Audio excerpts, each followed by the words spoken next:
श्री का अर्थ है शक्ति, अर्थात राधा जी। कृष्ण यदि शब्द हैं तो राधा अर्थ है, कृष्ण गीत हैं तो राधा संगीत है, कृष्ण वंशी हैं तो राधा स्वर है, कृष्ण समुद्र हैं तो राधा तरंग है, कृष्ण पुष्प हैं तो राधा उस पुष्प की सुगंध है। राधा जी कृष्ण जी की आह्लादिनी शक्ति है। वे दोनों एक दूसरे से अलग हैं ही नहीं। ठीक वैसे जैसे शिव और हरि एक ही हैं, भक्तों के लिए वे अलग अलग रूप धारण करते हैं, अलग अलग लीलाएं करते हैं। श्री कृष्ण के जीवन में राधा प्रेम की मूर्ति बनकर आई। जिस प्रेम को कोई नाप नहीं सका, उसकी आधारशिला राधा जी ने ही रखी थी। संपूर्ण ब्रह्मांड की आत्मा भगवान कृष्ण है और कृष्ण की आत्मा राधा है। पद्म पुराण में परमानंद रस को ही राधा कृष्ण का युगल स्वरूप माना गया है। इनकी उपासना के बगैर जीव परमानंद का अनुभव नहीं कर सकता।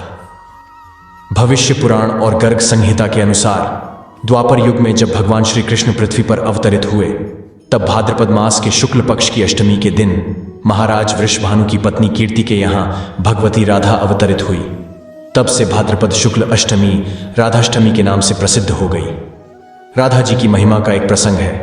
एक बार नारद मुनि ने पृथ्वी लोक पर राधा जी की महिमा सुनी और सुना कि वह श्री कृष्ण की सबसे बड़ी भक्त है। नारद जी को लगता था कि वह श्री हरि के सबसे बड़े भक्त हैं।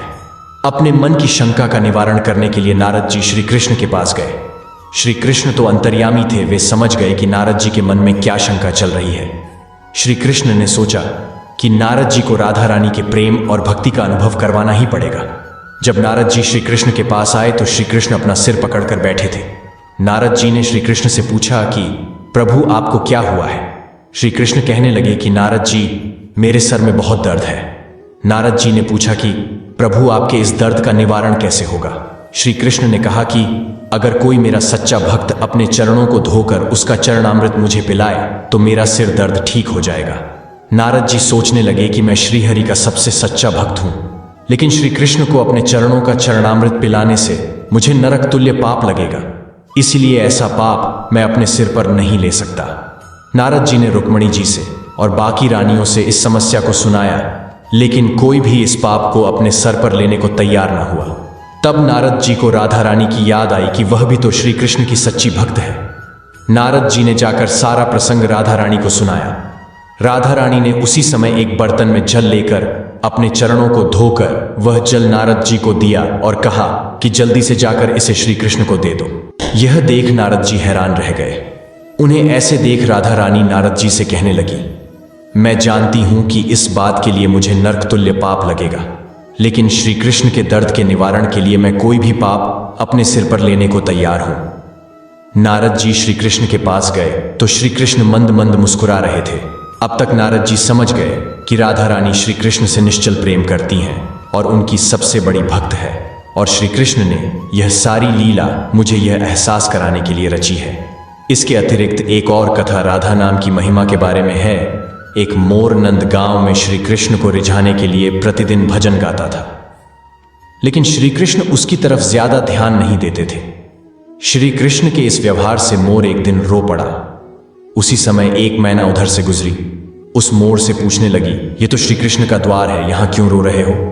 मोर ने मैना को बताया कि श्री कृष्ण को रिझाने के लिए मैं 1 साल से प्रतिदिन यहां भजन गाता हूं, लेकिन श्री कृष्ण मेरी ओर ध्यान ही नहीं देते। मैना कहती है, अगर श्री कृष्ण की कृपा प्राप्त करनी है तो राधा रानी के द्वार बरसाने जाओ। मोर ने जैसे ही बरसाने जाकर श्री कृष्ण का भजन गाना शुरू किया, राधा रानी दौड़ी आई और उसे गले लगा लिया। मोर ने सारा प्रसंग राधा रानी से सुनाया। राधा रानी कहने लगी, तुमने जो 1 साल से श्री कृष्ण को रिझाने की कोशिश की है, उसी का फल अब तुम्हें मिलेगा।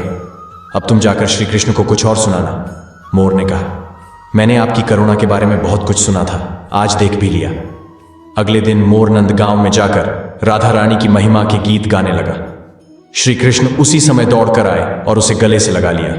मोर कहने लगा, अरे छलिया, 1 साल से तुझे रिझाने की कोशिश कर रहा हूं, लेकिन तूने कभी ध्यान नहीं दिया। अब जब श्री राधा रानी की कृपा प्राप्त हुई तो आकर मुझे गले से लगा लिया। श्री कृष्ण कहते हैं कि किसी के मुख से रा अक्षर सुनते ही मैं उसे भक्ति प्रदान करता हूं, और धा अक्षर सुनते ही राधा रानी का नाम सुनने के लालसा में उसके पीछे पीछे चला जाता हूं। श्री कृष्ण ने उस दिन मोर को वचन दिया कि मैं आज से तेरे मोर पंख को अपने सिर पर धारण करूंगा। राधा रानी के बिना श्री कृष्ण की पूजा अर्चना अधूरी मानी जाती है। ऐसा माना जाता है कि राधा रानी की कृपा प्राप्त होने पर श्री कृष्ण की कृपा स्वतः प्राप्त हो जाती है।